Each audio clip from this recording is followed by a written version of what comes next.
Welcome back, everybody, to Phrases Presents, the pre-admission game, where we talk all things medical pre-admission. And of course, my name is Aaron, and with me today, as always, is Mitch Gordon. So today we're going to be moving through the rest of our university interview introductory series. And what are we talking about today? Yeah, so today is going to be quite interesting. I'm sorry to those of you who have enjoyed Aaron's dulcet tones at interviewing up until now. I'm going to be taking over the interviewer role, and today we're going to be talking to Aaron about his experiences at the University of Melbourne. We're going to talk about their interview process, some background for Melbourne Uni, how he's enjoying it, and what ultimately we can sort of impart on you to give you the best chance with your future Melbourne University interview. So I suppose, Aaron, to start things off, I'd like you to give the Fun facts about myself. Yeah, even though we should know you well by this point, but can you give us a little rundown of what your experience has been like so far up until medicine? Yeah, of course. So up until medicine. Yeah, before medicine. Before the admission, of course. Like many people who aspire to get into med, I was a biomedical science student at Melbourne University, so I did that. I did my major, which was bioengineering, had a bit of fun, did a Diplang as well. And sounds very fun. It was very fantastic. Doubling your workload for no reason. A genius. Yeah. So that's what I did in undergrad. And of course, I sat the GAMSAT twice. I sat it in second year and I sat it in third year subsequently. I applied quite broadly. So I applied through the GEMSAS system and I also applied to UCID, which is, of course, external to GEMSAS. And I was lucky enough to get an interview at both those institutions. So I interviewed at UCID, sort of learned from the challenge of the MMI there, and then had the MMI at UniMelb, after which I got a position at UniMelb and have been there ever since. So Aaron, tell us about your University of Melbourne experience so far. So in terms of pre-admission, I think I'm very similar to most candidates, I suppose, in that I did the biomedical science degree at Melbourne University. So I did biomed, and then my major was bioeng, and I also did a Diplang on the side just to spice up my degree a little bit. Gotta love that extra workload for no good reason. But no, it was interesting. It was sort of diverse. I guess I could argue it helped me in my GAMSAT. But moving on from that, I applied really broadly to a lot of medical universities. So I applied through GEMSAS, of course, and I also applied to UCID, which is outside of the GEMSAS system.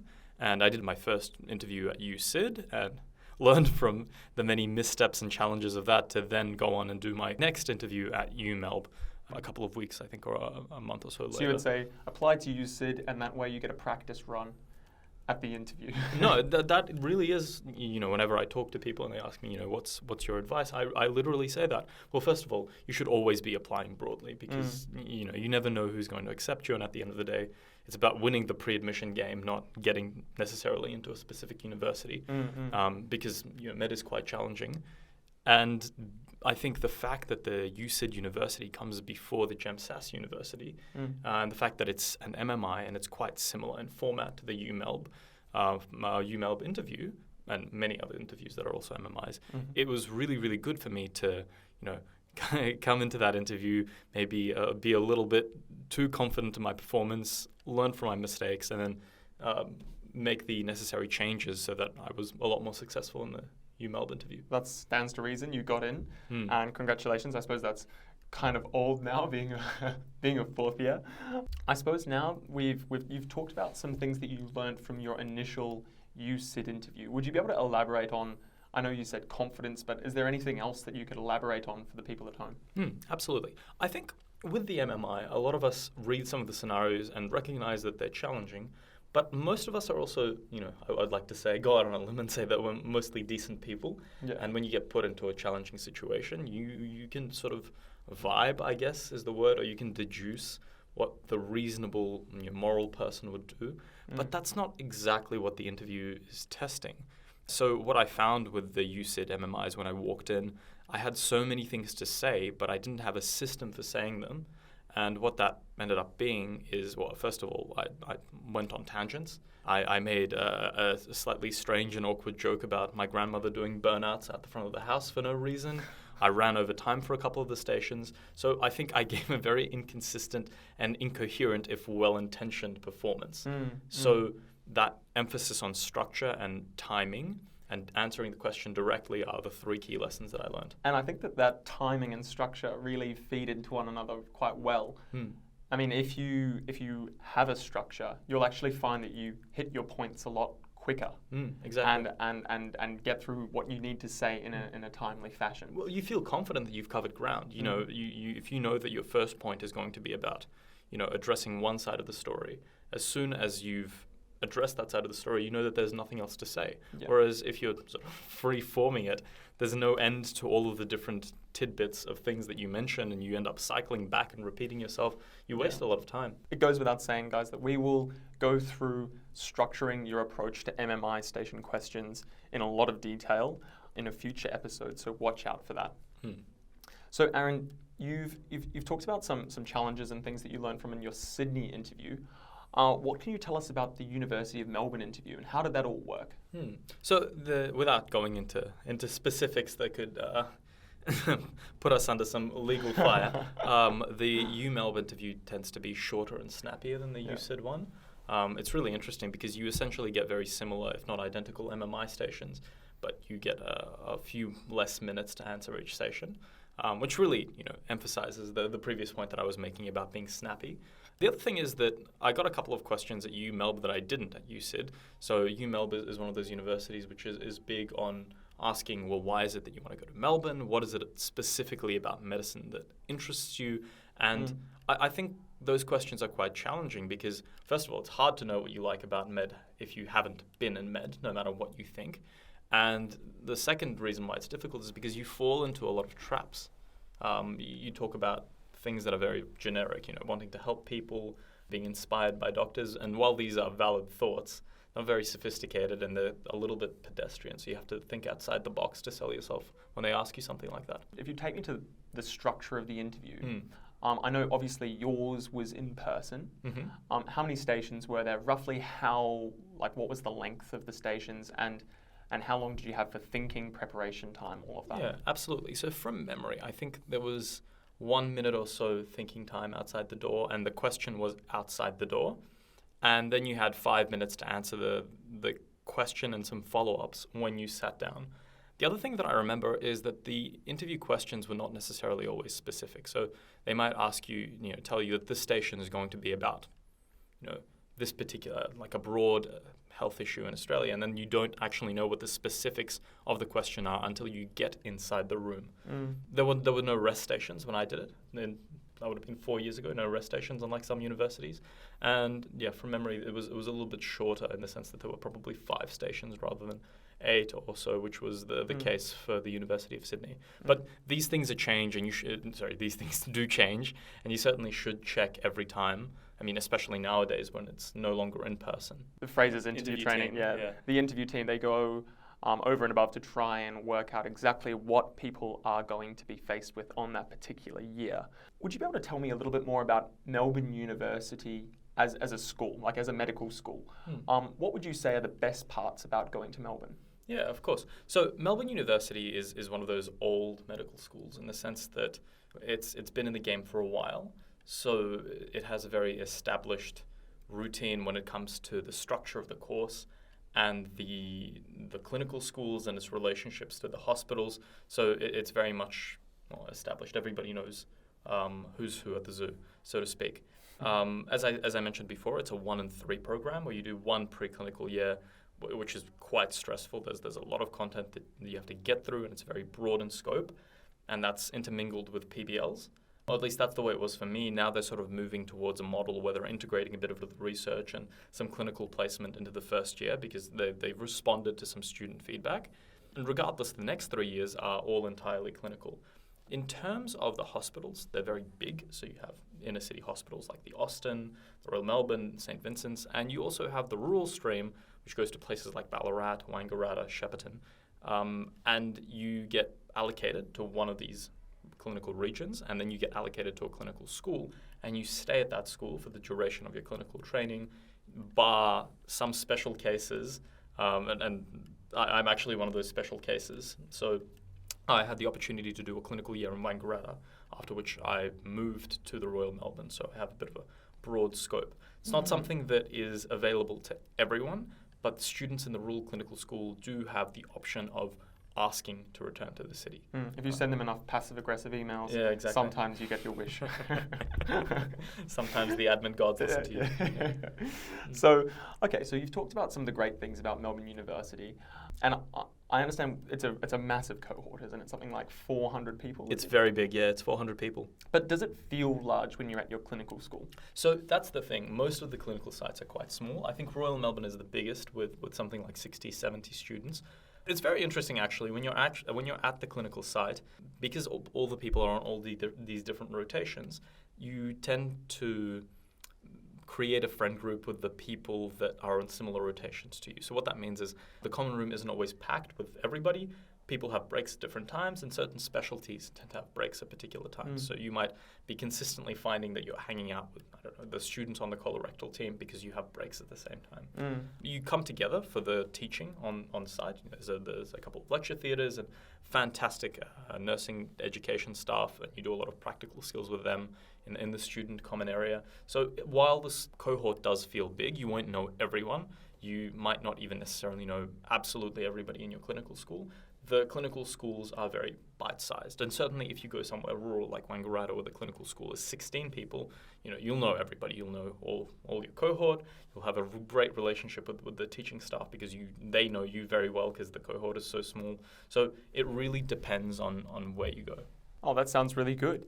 You've told me a little bit about the good parts about going to Melbourne University. If you had to think about some things that were not so good about being a Melbourne University student, what would they be? I think the challenges that are facing Melbourne University are very similar to the challenges that face other medical schools, in the sense that there's this constant challenge for medical education to keep up with what it means to be a good intern and a good doctor. Melbourne Uni is very good at listening to student feedback, and even while I've been there, there's been significant changes to the course, restructuring to help support students and help them become better doctors. And that's something that's been around since they transitioned from the Bachelor of Medicine to the MD in the mid-2000s. But having said that, with all of these changes, there always comes a little bit of, I guess, uncertainty. So sometimes, a new assessment will be introduced and might not be something that everybody's 100% familiar with. Or you might have your placement juggled around, certainly in the time of COVID, something that we're all very familiar with. So these things are inevitable and they're challenging. I've managed with them by accepting the fact that we're training not for marks, but we're training to become good clinicians. So I expect that these little organizational challenges happen everywhere across all medical schools, but it is something that I've experienced personally at UMel quite often. So you've told me a little bit about what's great about being a University of Melbourne student. Would you say that there are any disadvantages? And if there are any, what are they? I wouldn't necessarily call the things that I'm about to talk about disadvantages, but there's certainly things that you should consider when applying to UniMel. So first of all, as I mentioned, you're locked into your clinical school for the most part. So if you end up, at the Western Hospital, and that's far away from where you're used to living, geographically that's not your cup of tea, for example, or if you're originally from a rural area but you end up being placed at the Royal Melbourne and you would have much preferred Wangaratta, this is something that is a challenge. I mean, I guess there's an element of good in that you stay in the same place, so you can, you have 3 years to set up your life around that particular area, whereas someplace like Monash undergraduate, they shift around between clinical schools a lot. But if you do get stuck with a clinical school that is somewhere that, you don't, is not ideal for you, I guess, that does something that might be challenging for you. I don't think that, sorry to interrupt you, but No. I don't think that disadvantage is unique to Melbourne University in any way. I mean, I know Monash does move around a lot, but certainly the University of Sydney, that they're locked into their clinical school for the long haul. I know certainly people from Notre Dame get sent down to Melbourne sometimes against their will. For those listening at home, it does sound like Melbourne University is quite rigid in their clinical schools, and you don't have a lot of flexibility there. But the reality is that at many medical schools, there just isn't enough spots at the very popular clinical schools, which makes sense because they're popular. Hmm. And as a result of that, you just sometimes have to deal with going to places that you don't want to go to. Having said that, it in no way disadvantages you in terms of your training or in terms of your job application. Absolutely not. And in fact, being at the same site allows you to develop long-term relationships with the staff there that really do come in handy when it comes to job applications later down the line. But I think that's something to talk about later on. And the other thing that I would mention is Melbourne Uni I found it to be incredibly responsive to student feedback regarding the course. And as a consequence of that, even while I've been there, the course has changed pretty dramatically year to year in the sense that the research structure has been shuffled around, the structure of placement has been shuffled around. So the first years today go through a very different first year than the preclinical year that I had, which is great. But you also have to bear in mind that with these changes come administrative and organizational challenges, which is, again, not something that I think is unique to UniMelb, but just something to be aware of, that you always have to, take it in your stride, I guess, that you are training to be a medical doctor and the landscape of that training is consistently changing. So you might find yourself having to juggle around a few unique, novel assessments every now and again. Yeah, and I've always felt that to be a strength of Melbourne Uni as well. They're very engaged and receptive to feedback, and it seems like they're just continually trying to improve the medical school, which is always great. I mean, the last thing you want is a school that's fixed in their approach to delivering the medical course, and as you said, it's changing all the time. It's a moving target, this future intern that you need to be like in light of new things and new expectations that we're having of interns. Absolutely. So I really respect Melbourne University for that fact. Aaron, if we're to steer the conversation now to your experience during and after the interview, how did it feel being there? So as I mentioned, I'd sat the University of Sydney interview before I went and sat the Uni Melbourne interview, and I think I was, of course I didn't have my UCID result by the time I was sitting my Uni Melbourne interview, but I was feeling a little bit I wasn't too pleased with my UCID performance, so I was a little bit disappointed, and I was expecting myself maybe not to do as well as I had initially thought at the Uni Melbourne interview. Having said that, however, I wasn't going to leave it up to the gods of fate. So as soon as I came back from Sydney, I knew that I had a couple of weeks window, and every day I practiced for at least 30 minutes to an hour. I practiced with my friends. I practiced with I was fortunate enough to have a family friend who's a clinician who was helping me sort of formulate my answers there as well. I talked to medical students, every resource I had. So while I perhaps didn't walk into that interview certain that I was going to get the spot, I walked into that interview very calm because I had a very systematic approach. I knew that I had done everything in my power to prepare myself. So, of course, I was stressed. You're sweating. You're thinking, oh God, well, I hope that I don't get any particularly difficult stations. So, that's how I was feeling in the lead up, I think. And it was nice to see a couple of familiar faces there too. Yeah. So that made me relax a little bit. I think your point about just making sure that you've done everything you can to prepare is the key takeaway there. I'm sure it changed your mood. It probably made you feel more calm. Even though you weren't feeling calm, I'm sure you were much more calm knowing that you'd done everything you could to prepare for that particular spot. And we did say that these GEMSAS interviews, normally if you're only applying through the GEMSAS system, you're having one interview in the whole year. So for Aaron, he was lucky he had two, but oftentimes people will only have one interview. That's one chance to get it right. Just make sure that you do everything that you can to make sure that you are putting your best foot forward. Going back to that foot call back. But make sure you're putting your best foot forward on the day and giving yourself the best chance possible. You've told us a little bit about Melbourne University and Melbourne Medical School.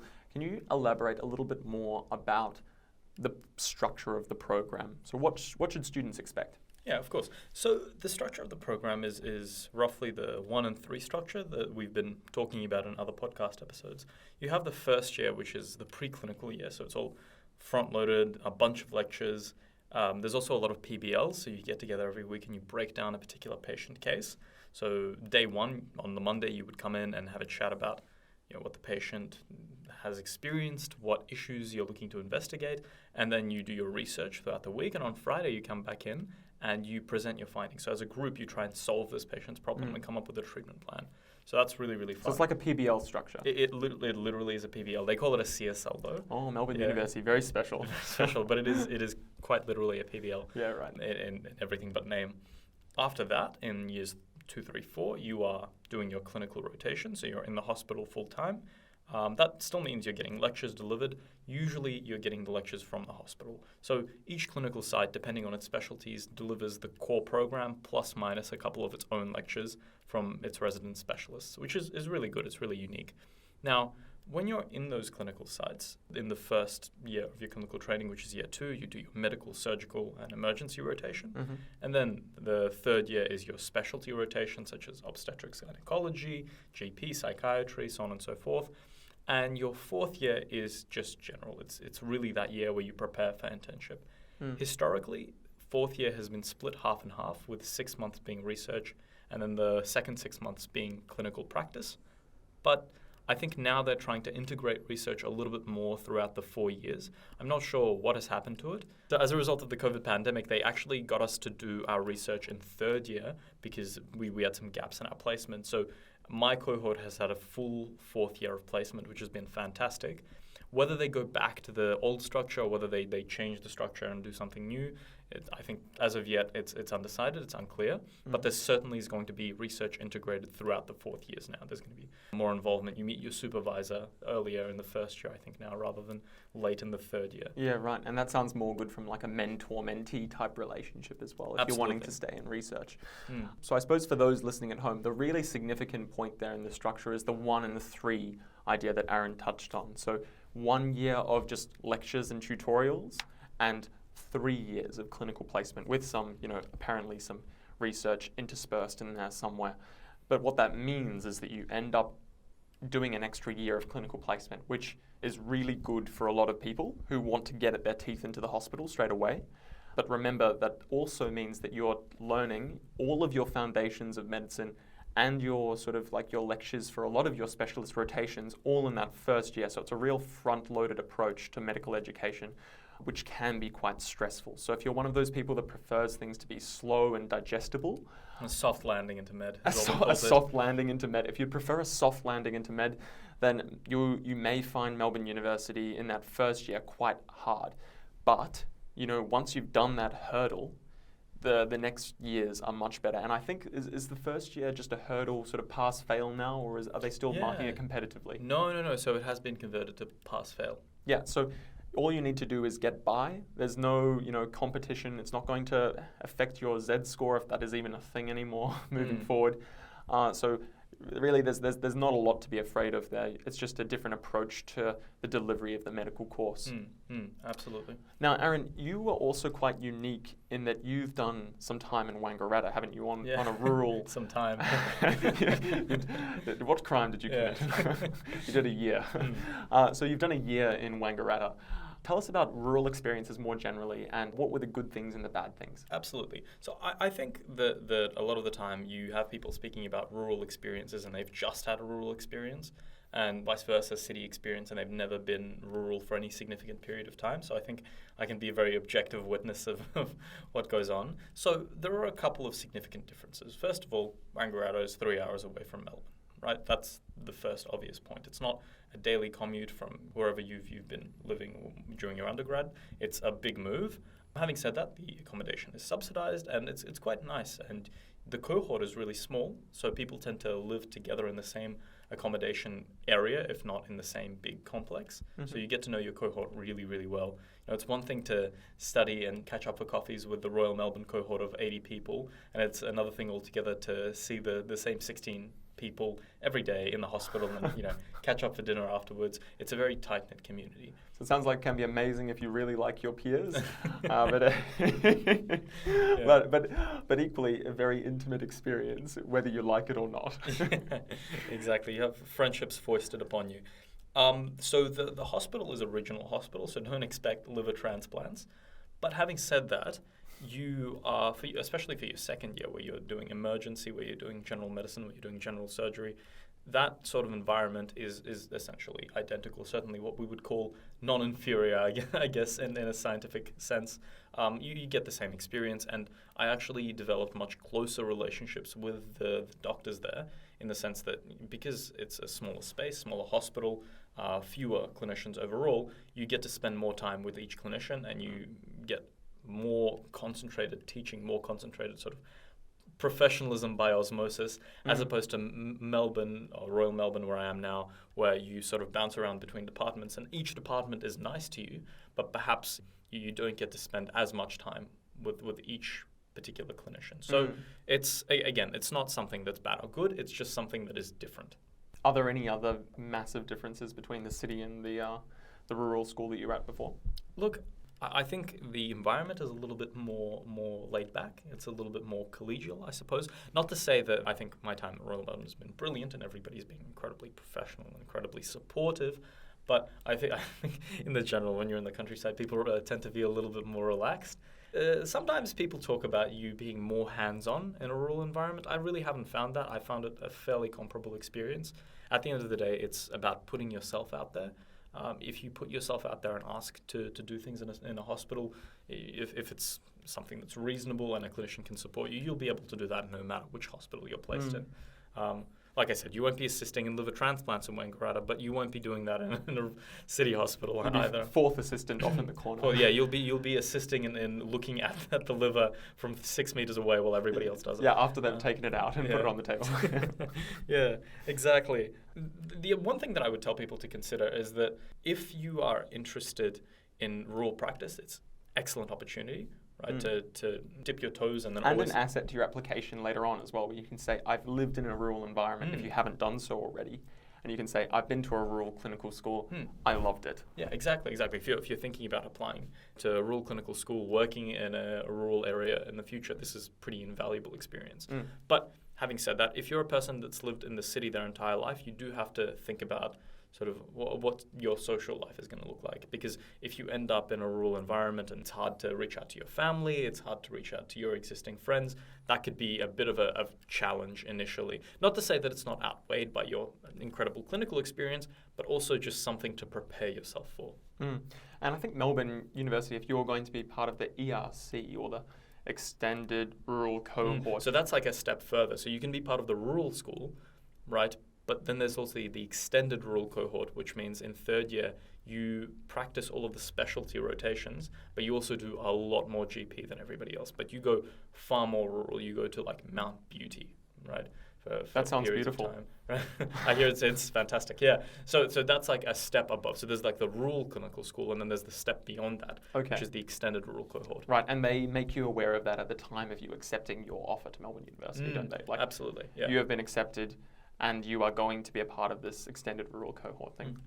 You can opt in and opt out when you do the GemSAS application, but once you have received an offer, you can't backpedal. You can't say, oh, actually, you know what, can we renegotiate the terms? No, you put your preferences in when you do the GemSAS application, and then you get a clinical area, and clinical school later on, and it's actually one of the things that you sign when you agree to go to Melbourne Uni is that you won't dispute your clinical region from memory. Yeah. On paper. I don't remember if it's on paper or if I had to like tick a box somewhere, but it's definitely in there somewhere. Yeah, interesting. Okay, now just thinking more broadly, we've talked about the University of Melbourne, what it's like to go there, the good parts, the bad parts. What advice would you have for someone who's thinking about their future interview at the University of Melbourne? What kind of advice would you impart? Absolutely. So you have to think about what Uni Melbourne's like as an institution. And I mentioned before that it's a very old university. So it's very, I guess, we mentioned in the previous interview that there's a stiff upper lip factor. In every institution, there certainly exists to a degree in Melbourne. The staff are lovely, but the values, I think, are still very rigid. And the values are, they value academia, they value research, and they value professionalism. And these are the three core values that you really have to nail in your interview, while of course at the same time being empathetic, being very human, having a high EQ, emotional intelligence. So it's sort of the amalgamation of these two things. There's no specific focus. They're not specifically focused on rural health, for example, or any particular value set. Like we mentioned, the value set that Notre Dame has might be a bit unique in a previous podcast. But it is these core stock standard values, and you really have to make sure that they come across in every single answer. No, that does make sense. And I suppose going back to that idea of making sure that you're structured and making sure that you can get that information out in a timely fashion. And I think that only comes from understanding the university's values from a long time back, really digesting what the university is about, and then knowing that you can come in on the day, get that information out, display to the examiners that you have these skills that will put you in the best stead possible for being a medical school student at their school. Absolutely. But having said that, though, when we talk about research and academia and having good marks, this is an MMI interview. It's not a panel interview, and they're not looking at your resume. So your experiences matter less than the way you're able to analyze the ethical scenarios, right? So if you had an ethical scenario where somebody was, for example, trying to do something unethical in research, right? You have to demonstrate that you have a clear understanding of what it means to be a researcher in the medical sphere, what is ethical and what is unethical in that context. They're not expecting you to say, in my time as a researcher, right? That's not something that is relevant to the scenario, because they're looking for you to solve the problem and not sell your resume, as it were, with other universities. Yes, there is an element of sort of promoting yourself, which does come out in other interviews, and it may be important to other universities, but I think what you've identified there is actually really important, this idea of making sure that you put or devote even more time to not thinking about how you're going to sell your resume, but thinking about how you're going to organize your thoughts and come across as a logical, thoughtful person who will go on to become a logical and thoughtful, medical student and then doctor. Yep, absolutely. Brilliant.